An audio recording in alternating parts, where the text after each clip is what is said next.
რატო გვიღებთ? ბატონო, რატო გვიღებთ? პოლიციას უღებ, კაცო, თქვენ. პოლიციას როგორ ჩვენ გვიღებთ? ჩვენ რას უღებთ? აი ჩვენ უღებთ ნაციონალური მოძრაობის შტაბში, ვინ შედის და ვინ გამოდის მაინტერესებს. პოლიცია და ლამაზი ის არის და იმას უღებთ. ანუ პოლიციას უღებდით და კადრებში დაფიქსირდა რომ მე მიიღებთ პირადად.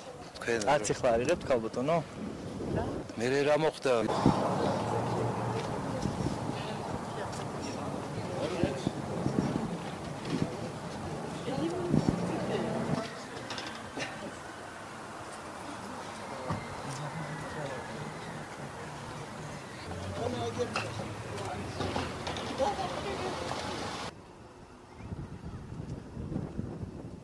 თქვენ ხო საჯარო მოხელე ხართ, რატო იყავით საჯარო?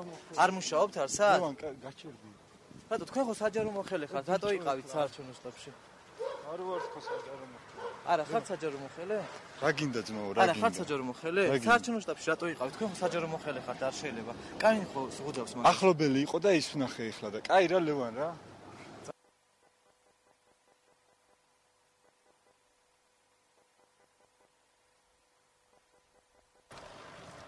ქალბატონო ელისო, თქვენ ხო საჯარო მოხელე ხართ და რა ვხდებით? არა, განთავისუფლებული. განთავისუფლებული. როდიდან? ორი თვეა უკვე. ორი თვე არის. ვის შეიძლება დამიდასტუროს აღნიშნული ინფორმაცია? გამგეობა. კანცელარიას უნდა მივმართოთ. კარგი, დიდი მადლობა. უარი რომ თქვათ სამსახურს დავკარგავთ. და არჩევნებთან დაკავშირებით ზოგადად რა სიტუაციაა თქვენთან რაიონში? ძირითადად გვაიძულებენ რომ შემოვხაზოთ ნაციონალები. და თუ არ შემოხაზავთ რა მოხდება, რას გეუბნებიან? დარჩებითო სამსახურის გარეშე. ვისაც სოციალური დახმარება აქვს, იმათაც ემუქრებიან, მაშინ მოუხსნიან სოციალურ დახმარებებს და იძულებული ვართ შემოვხაზოთ.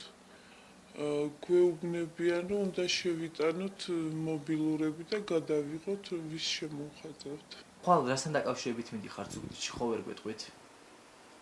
რა ხდება ხვალ ზუგდიდში? ნაციონალების შეკრებაზე. და ვის მიყავხართ? უფროს. დაგავალათ რომ უნდა წახვიდეთ მთელი სამსახურიდან? დაგვემუქრენ კიდევაც. მუქრას რას გულისხმობთ? თუ არ წახვალთ? გვაიძულებენ წინააღმდეგ შემთხვევაში დაგვატოვებინებენ სამსახურს.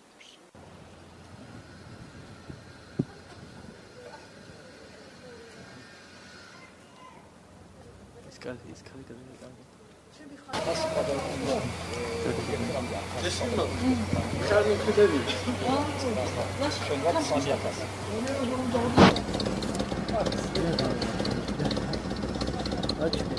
Чумал.